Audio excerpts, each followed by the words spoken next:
Hello everyone, welcome back to our YouTube channel. So this is the 9th video in the series जहां हम complete कर रहे हैं DSC 4th, that is Perspectives on Public Administration, and this is going to be the final topic for unit number 2, that is Max Weber's ideal type bureaucracy. So let's try to understand this. So max weber एक German sociologist होते हैं. जिन लोगों ने भी sociology पढ़ी होगी कभी पहले, तो उन्होंने मैक्स वेबर की थ्योरी ऑफ अथॉरिटी ज़रूर पढ़ी होगी. सो मैक्स वेबर एक जर्मन सोशियोलॉजिस्ट थे और एक पॉलिटिकल इकोनॉमिस्ट भी थे, जिनको कि मॉडर्न सोशियोलॉजी का एक बहुत इंपॉर्टेंट थिंकर माना जाता है, and he gives the important theory of authority. So उनका मेजॉरिटी ऑफ द वर्क इन्हीं चीज़ों के अराउंड रिवॉल्व करता है, which is authority, legitimacy and rationality. And one of the other important things in his work is industrialization. So he compares pre-industrialization and post-industrialization scenarios of polity, economy and society around the world in aspects of different societies. And हमें जो पढ़ना है वो है Max weber की ideal type bureaucracy. So as we can guess by the name ideal type, हम किसी का ideal type बताते हैं. For example, let's say ideal type of a person, then the person should be honest, should be kind, loving and all these qualities we can list कि हाँ ये एक ideal इंसान में होनी चाहिए. Similarly, Max Weber एक ideal type bureaucracy के बारे में बताते हैं. He lists down certain features, certain principles जो अगर एक bureaucracy follow करेगी देन उसको हम आइडियल टाइप की ब्यूरोक्रेसी बोलेंगे, जो बहुत ही ज़्यादा इफ़ेक्टिव होगी, एफिशिएंट होगी एंड पब्लिक सर्विस कर पाएगी. सो बेसिकली यहाँ पर ये कुछ मेथड्स, कुछ लेट्स से फीचर्स सजेस्ट कर रहे हैं और एक बेंचमार्क बना रहे हैं कि कैसी होनी चाहिए ब्यूरोक्रेसी. सो ये एक नॉर्मेटिव थ्योरी है, ये एक थ्योरी है जो बताती है कि चीज़ों को कैसा होना चाहिए, एक प्रिस्क्रिप्टिव थ्योरी है. सो मैक्स वेबर का एम बेसिकली यही है कि एक रैशनल और efficient and impersonal system of bureaucracy बनाई जाए, जिसका कि इफ़ेक्टिवनेस ज़्यादा हो, एफिशिएंट हो वो. And before understanding about his ideal type bureaucracy, we need to understand कि ब्यूरोक्रेसी होती क्या है. So this word bureaucracy is made up of 2 words. Firstly we have the word bureau, जिसका मतलब होता है desk, and second we have Kratia, which is a Greek word. So basically it is a combination of 2 words. Firstly bureau, which is a French word जिसका मतलब होता है desk, and secondly Kratia, which is a Greek word जिसका मतलब होता है power. So bureaucracy का मतलब होता है rule by the office or by the desk, मतलब कि वो rule जो office या desk से करा जा रहा हो. And in normal senses bureaucracy भी वही होती है. Now, how can we define bureaucracy or this bureaucratic system? So, bureaucracy को हम ऐसे define कर सकते हैं that it is a structured administrative system which is governed by rules, a clear hierarchy and division of labor. So, bureaucracy एक structure मतलब उसका एक ढांचा होता है administrative system का, जिसको govern करती है क्या? हम लोग कुछ भी नहीं कर सकते हैं उस एडमिनिस्ट्रेटिव सिस्टम के ढांचे में. उनका कुछ क्लियर रूल्स होता है. फॉर एग्जांपल अगर इंडियन ब्यूरोक्रेसी को देखा जाए, अगर लेट्स से कि रिक्रूटमेंट कैसे होगा, तो एक पर्टिकुलर बॉडी है वो ही रिक्रूट करेगी, देन उनका ट्रेनिंग होगा, देन उनका डिसाइड करा जाएगा कि किसको कौन सा रोल देना है, कौन से जगह पे काम देना है, and all of these things. So एक रूल्स होते हैं जिनके बेसिस पर ये सारा सिस्टम काम करता है. इन शॉर्ट ब्यूरोक्रेसी एक फॉर्मल ऑर्गेनाइजेशन है, एक वेल स्ट्रक्चर्ड इंस्टीट्यूशन है, जिसका मेन कैरेक्टरिस्टिक होता है clear hierarchy, standardisation of rules, defined roles, division of labour to ensure efficiency in service delivery. Now Max Weber bureaucracy की ही आइडियल टाइप क्यों देते हैं? बिकॉज मैक्स वेबर के अनुसार bureaucracy is the most efficient and rational form of organisation, जो कि complex society में एग्जिस्ट करती है आज के दिन में. क्यों, वो ऐसा क्यों मानते हैं? बिकॉज उनका ये मानना है कि this is the organisation, this is the most efficient organisation जो कि लीगल रैशनल अथॉरिटी पे बेस्ड होती है, जिसका पावर एक्सरसाइज करा जाता है इस्टेब्लिश्ड लॉज, प्रोसीजर्स और रूल्स के थ्रू, ना कि किसी पर्सनल या ट्रेडिशनल क्लेम्स के अकॉर्डिंग। सो इससे पहले कि हम पढ़ें आइडियल टाइप ब्यूरोक्रेसी, इनकी ideal type bureaucracy directly related है मैक्स वेबर के थ्योरी ऑफ अथॉरिटी से। So before jumping to the ideal type bureaucracy, firstly let's try to understand Max Weber's theory of authority. So as we had discussed कि max weber एक classical sociologist हैं। सो उनकी writings में कई बारी उनकी early writings में हमें ये देखने को मिलता है कि कैसे max weber emphasises on the idea कि अथॉरिटी जो है एक सोसाइटी में वो एक फंडामेंटल एलिमेंट है जो कि सोसाइटी को बांध के रखती है। Okay, before anything else, there is a difference between power and authority. So, power क्या होता है? अगर आपके पास power है, इसका मतलब है you have the capacity to make someone do things that they would not normally do, right? But then difference क्या हुआ power और authority में? Power तो किसी let's say एक कोई गुंडे होते हैं उनके पास भी होती है, और पावर एक पुलिस ऑफिसर के पास भी होती है। तो उसमें डिफरेंस क्या है? डिफरेंस है लेजिटिमेसी का। मतलब जो पावर पुलिस ऑफिसर के पास है to get things done that someone would not normally do, वो लेजिटिमेट पावर है, वो आती है रूल्स एंड रेगुलेशन से। बट वो पावर जो किसी एक गुंडे के पास है या कोई ऐसा आदमी जो इलीगली कोई काम कर रहा है, पावर तो उसके पास भी है, लोग डर से काम करेंगे, बट वो पावर लेजिटिमेट नहीं है। सो अथॉरिटी एंड पावर में लेजिटिमेसी का डिफरेंस होता है। Power can be illegitimate but authority is always legitimate. So max Weber का मानना है कि अथॉरिटी जो है और लेजिटिमेट पावर जो है वो फंडामेंटल एलिमेंट है सोसाइटी का। और unlike other means of coercion या पावर, अथॉरिटी जो होती है वो उनके द्वारा भी लेजिटिमेट मानी जाती है जो उनको फॉलो करते हैं। This is what max Weber says about authority and legitimacy of power. And then Max Weber goes on to define 3 ideal types of authority, और इनका बेसिस क्या है? इनका बेसिस है the source of legitimacy, जो कि ये 3 ideal types of bureaucracy receive करते हैं। इसका क्या मतलब हुआ? So we can understand it in this way कि अगर हम इंडियन जुडिशियल सिस्टम को देखें और क्वेश्चन करें कि इनका सोर्स ऑफ अथॉरिटी क्या है, इनका सोर्स ऑफ लेजिटिमेसी क्या है, देन वी कैन से कि कॉन्स्टिट्यूशन इज़ द डॉक्यूमेंट जिसकी लेजिटिमेसी है, सोर्स ऑफ लेजिटिमेसी यही है एंटायर जुडिशियल प्रोसीडिंग्स का इंडिया में। So similarly max weber source of legitimacy के बेसिस पर 3 आइडियल टाइप्स देते हैं अथॉरिटी के। First one is traditional authority. Traditional authority का क्या मतलब होता है? ऐसी अथॉरिटी, ऐसी लेजिटिमेट पावर जो रेस्ट करती है किसी रूल रेगुलेशन पर नहीं बल्कि कुछ पुराने कस्टम्स या ट्रेडिशंस पे। मतलब कि ये पावर पास डाउन होती है किसी एक ट्रेडिशनल प्रैक्टिस से थ्रू लीनिएज, जैसे कि कुछ मोनार्क्स हो गए या ट्राइबल चीफ हो गए या कुछ रिलीजियस लीडर्स हो गए, ये सारे इसके एग्जाम्पल्स हो सकते हैं। एंड ये सिस्टम होती है, दिस इज़ वेरी पर्सनलाइज्ड। मतलब कि यहाँ पर लॉयल्टी किसी एक इंस्टीट्यूशन या पोस्ट के लिए नहीं होती है, रादर किसी एक इंडिविजुअल के लिए होती है।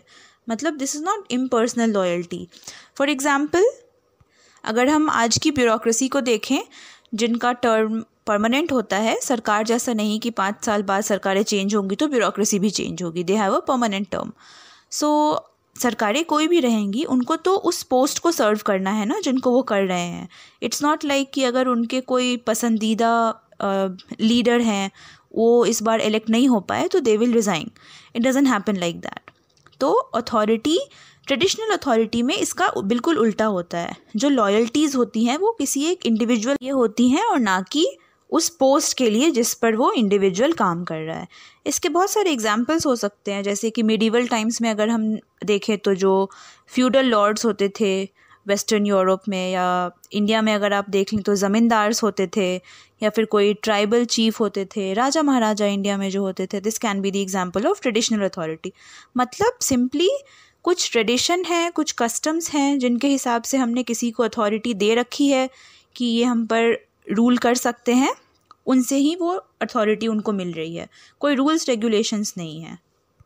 बट मैक्स वेबर का ऐसा मानना है कि जो ट्रेडिशनल अथॉरिटी है वो बहुत ही इरैशनल है। क्यों? क्योंकि किसी एक बंदे की अथॉरिटी चलती है, इस पर कोई रूल्स रेगुलेशंस नहीं है, जब मन चाहे वो कुछ भी कर सकता है।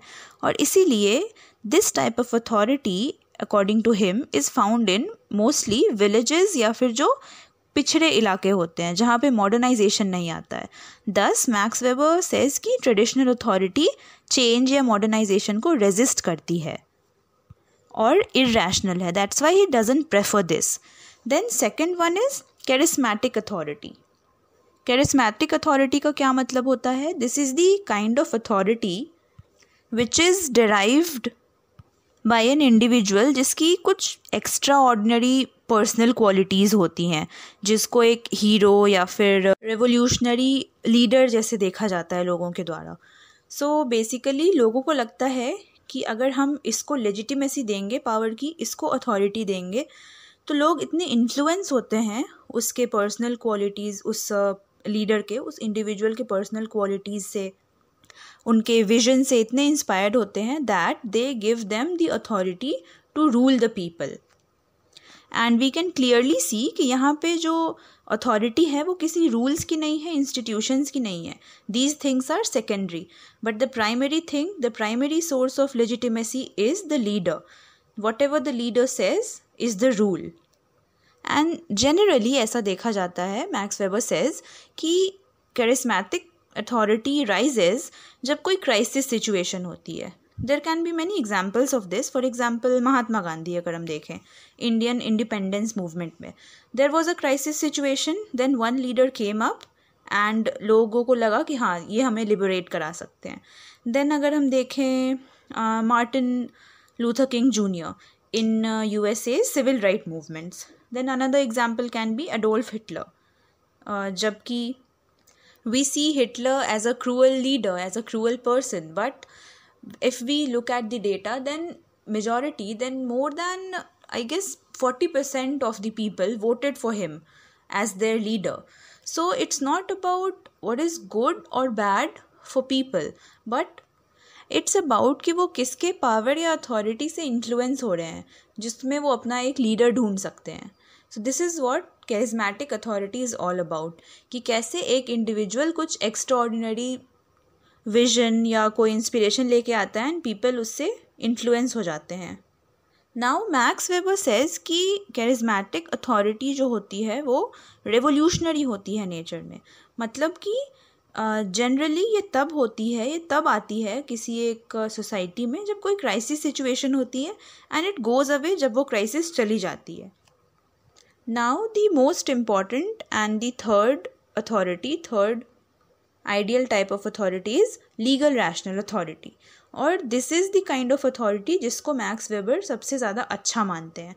So इसका क्या मतलब होता है? This is the authority जो रूल्स के बेसिस पर होती है, कुछ सेट प्रोसीजर्स होते हैं, एक लीगल फ्रेमवर्क होता है जिसके बेसिस पे देख सकते हैं हम कि आजकल की मॉडर्न ब्यूरोक्रेसी भी बेस्ड है, जिसके कुछ फीचर्स होते हैं जैसे कि पावर किसी इंडिविजुअल के पास नहीं होती है जो कि हमने कैरिस्मैटिक अथॉरिटी में देखी, बल्कि पावर होती है एक रूल या रेगुलेशन में। देन नेक्स्ट वन इज़ कि जब भी कोई अपॉइंटमेंट होती है, बी इट पॉलिटिकल अपॉइंटमेंट और ब्यूरोक्रेटिक अपॉइंटमेंट, वो मेरिटोक्रेसी के बेसिस पे होती है, या पॉलिटिकल अपॉइंटमेंट्स इलेक्शन के बेसिस पे होती है, ना कि इसलिए ताकि कोई ट्रेडिशनल चलता आ सके या कोई हेरिडिटरी रूल है जैसे कि हमने ट्रेडिशनल अथॉरिटी में देखा था। एंड यहाँ पर डिसीजंस रैशनली लिए जाते हैं, इम्पर्सनली लिए जाते हैं।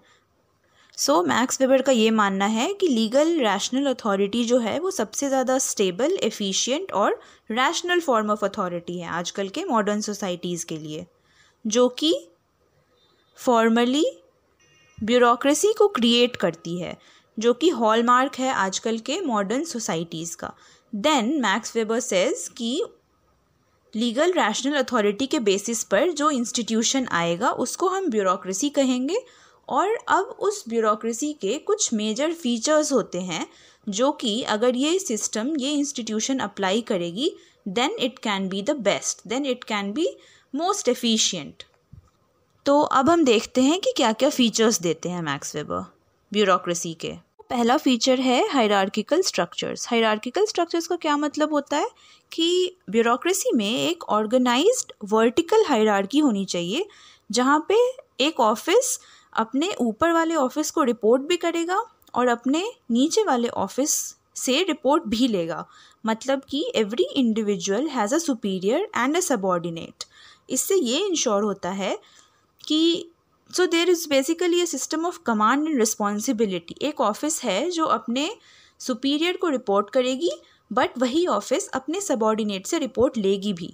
इससे गलती के चांसेस बहुत कम हो जाते हैं, क्योंकि एक ऑफिस से ऊपर जब कोई फाइल जाती है या कोई भी रिपोर्ट जाती है, अगर उसमें कोई मिस्टेक है then the office can ask their subordinate to rectify it. इससे गलती के चांसेस बहुत कम हो जाते हैं and it creates a chain of accountability. So the first characteristic or key feature that Max Weber points out is hierarchical structure. Now the next one is formal rules and regulations. So Max Weber का मानना है कि bureaucratic model एक set rules पर ही काम करना चाहिए, एक सेट पॉलिसीज़ और प्रोसीजर्स पर ही काम करना चाहिए। ऐसा नहीं है कि अगर आप किसी पोस्ट पर हैं, किसी अथॉरिटी, किसी लेट्स से ऑफिस में है, तो आप उस ऑफिस के रूल्स और प्रोसीजर्स के हिसाब से ही काम करेंगे एंड ना कि अपने मर्ज़ी से। सो मैक्स वेबर सेज कि एक यूनिफॉर्मिटी होनी चाहिए, ऑब्जेक्टिविटी होनी चाहिए एंड एक प्रेडिक्टेबिलिटी होनी चाहिए डिसीजन मेकिंग में, कि एक डिसीजन लिया जाएगा तो ये फॉर्मल रूल्स के अनुसार ही लिया जाएगा। इससे हम दो चीज़ें देख सकते हैं। सबसे पहला कि काम की स्पीड बढ़ जाएगी। अगर आपको पता है कि नेक्स्ट स्टेप किसी भी काम का एक ही होने वाला है, वो ही सेट रूल है, then you will be efficient in that. Second, काम में फेयरनेस एंड कंसिस्टेंसी बनी रहेगी। थर्डली, एक पर्सनल फेवरेटिज्म या डिस्क्रिशन भी कम हो जाएगा। For example we can say कि एक ऑफिस है जहाँ पे प्रमोशंस होने हैं, बट फेवरेटिज्म के चक्कर में जो बॉस है उसने अपने किसी फेवरेट बंदे को ही प्रमोट कर दिया। बट अगर हमारे पास लिखे हुए रूल्स हैं एक जगह कि लेट्स से जिसका भी परफॉर्मेंस सबसे ज़्यादा अच्छा रहा होगा उसी को प्रमोट करा जाएगा, तो इसमें फेवरेटिज्म का भी स्कोप नहीं बचता है। So the second one was formal rules and regulations. Now the third feature is impersonality, meaning कि एक ऑफिस में हर इंडिविजुअल को इक्वली ट्रीट किया जाएगा according to the rules and regulations. किसी भी इंसान का कोई पर्सनल बायस या इमोशनल इन्फ्लुएंस नहीं होना चाहिए। किसी पर्सनल प्रेफरेंस, रिलेशनशिप्स या इमोशंस के बेसिस पर डिसीजंस नहीं लिए जाने चाहिए, बल्कि ऑब्जेक्टिवली लिए जाने चाहिए। इससे क्या होता है कि प्रोफेशनलिज्म बना रहता है सर्विस डिलीवरी में एंड एक न्यूट्रलिटी मेंटेन करी जा सकती है एक ऑफिस में या ब्यूरोक्रेटिक सिस्टम में। Then the next one and the fourth one is division of labor or we can say specialization. Specialization का क्या मतलब होता है कि ब्यूरोक्रेसी के हर ऑफिस में, हर इंस्टीट्यूशन में ऐसे लोगों को रिक्रूट करा जाना चाहिए जो कि स्किल्ड हो in whichever duties they are performing and they are supposed to do just one work जिसमें वो बिल्कुल स्किल्ड हैं। फॉर एग्जाम्पल लेट्स से अगर एक इंडिया का एग्जाम्पल लेते हैं, मान लीजिए मिनिस्ट्री ऑफ फाइनेंस है जिसके अलग अलग डिपार्टमेंट्स है। फॉर एग्जाम्पल टैक्सेशन को हैंडल कर रहा है, कोई एक बजटिंग को हैंडल कर रहा है, then there is another department which is handling public expenditure. तो इन डिफरेंट डिपार्टमेंट्स का स्पेशलाइजेशन होना चाहिए, as in these departments should be firstly handled by the people जो कि स्किल्ड हैं, जिनको इन चीज़ों के बारे में नॉलेज है, एंड सेकेंडली इन सभी डिपार्टमेंट्स का अपना अलग अलग काम होना चाहिए। कि एक डिपार्टमेंट को टैक्सेशन देखना है, then that department will be looking after only taxation and nothing else. इससे एक्यूरेसी बढ़ती है, स्पीड बढ़ती है एंड एक एडमिनिस्ट्रेटिव फ्रेमवर्क में प्रोडक्टिविटी भी बढ़ती है। एंड इससे एक और चीज़ होती है कि एक्सपर्टीज़ और एफिशिएंसी को भी हम प्रमोट करते हैं एक इंडिविजुअल में, क्योंकि जिसको डीप नॉलेज है उस सब्जेक्ट मैटर की, वो ही अगर वो काम को कर रहा है, स्किल्ड बंदा ही किसी काम को कर रहा है, देन ऑफ कोर्स दैट काम will be more accurate than someone जिसको बिल्कुल नॉलेज नहीं है उस फील्ड के बारे में, अगर वो कर रहा है। So this was the fourth feature. Now we have the fifth feature, which is very important, that is merit based recruitments and promotion. And this is also very simple to understand कि जो भी recruitments होने चाहिए, appointments होने चाहिए bureaucratic framework में, वो सारे इस बेसिस पे होने चाहिए कि मेरिट क्या है जिसको हम रिक्रूट कर रहे हैं, उसके क्वालिफिकेशंस क्या है, उसकी कॉम्पिटेंस क्या है, वो परफॉर्म कर सकता है अच्छे से या नहीं किसी एक क्राइसिस सिचुएशन में, और ना कि फेवरेटिज्म या हेरिडिटी के बेसिस पर होनी चाहिए.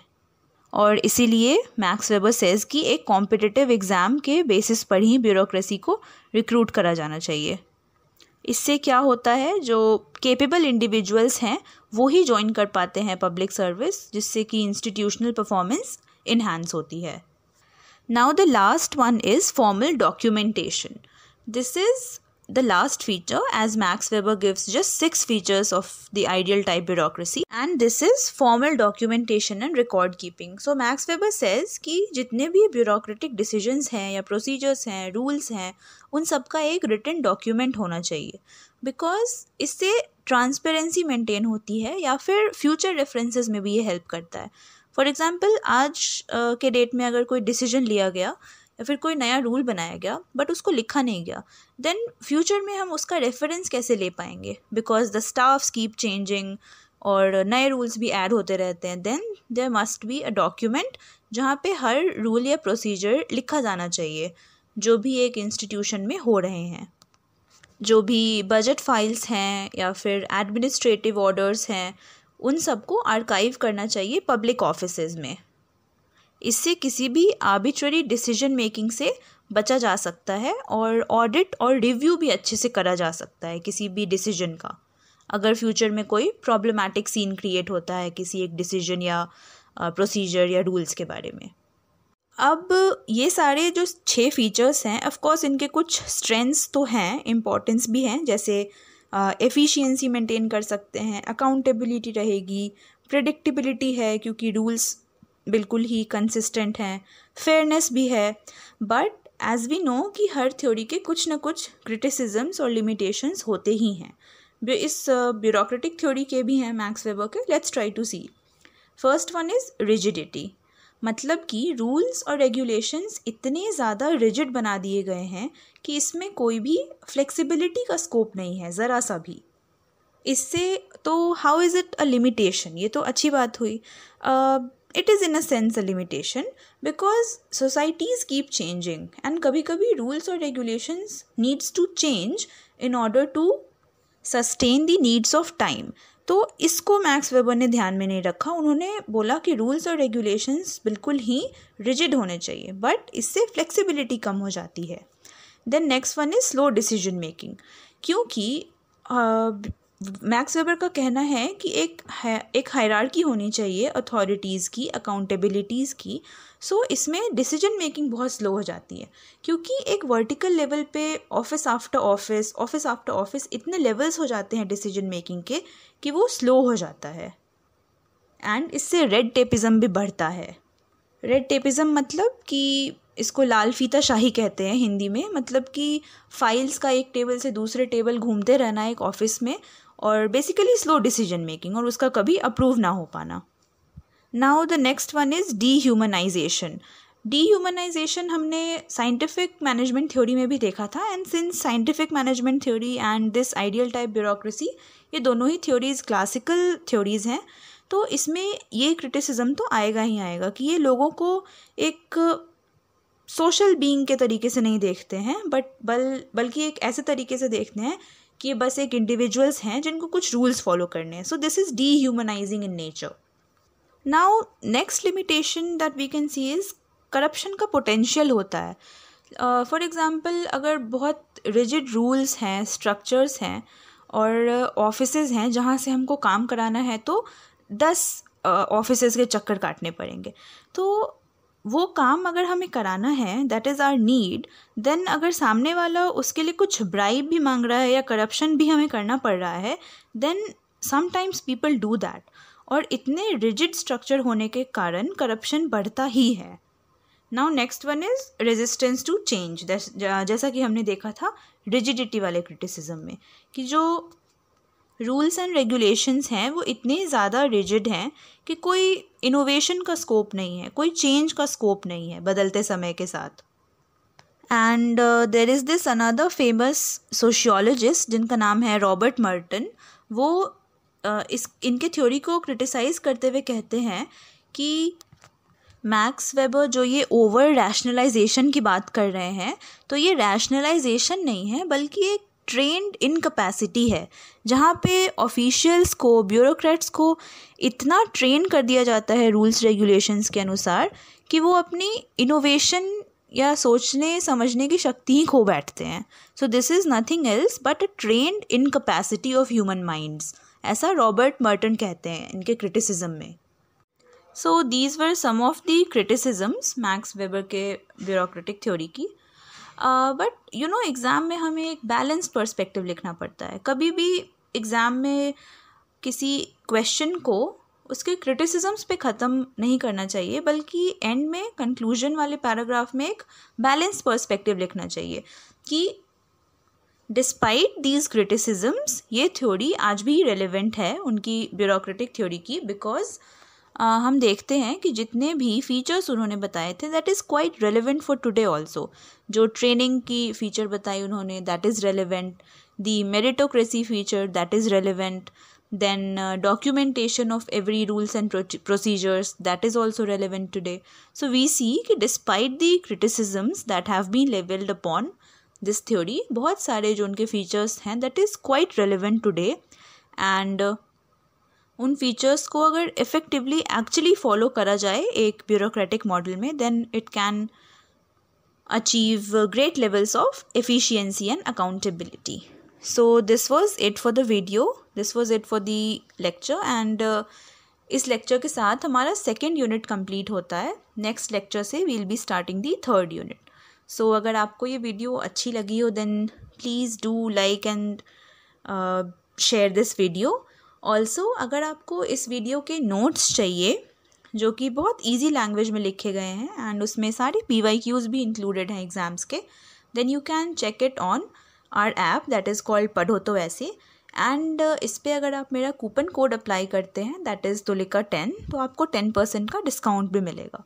ऑल्सो हमारे ऐप पर नेट के कोर्सेज़ या CUET PG अगर आप देना चाहते हैं उसके कोर्सेज़ भी अवेलेबल हैं, एंड उस पर भी अगर आप तुलिका10 कूपन कोड अप्लाई करते हैं then you will be getting a 10% discount. So thank you so much.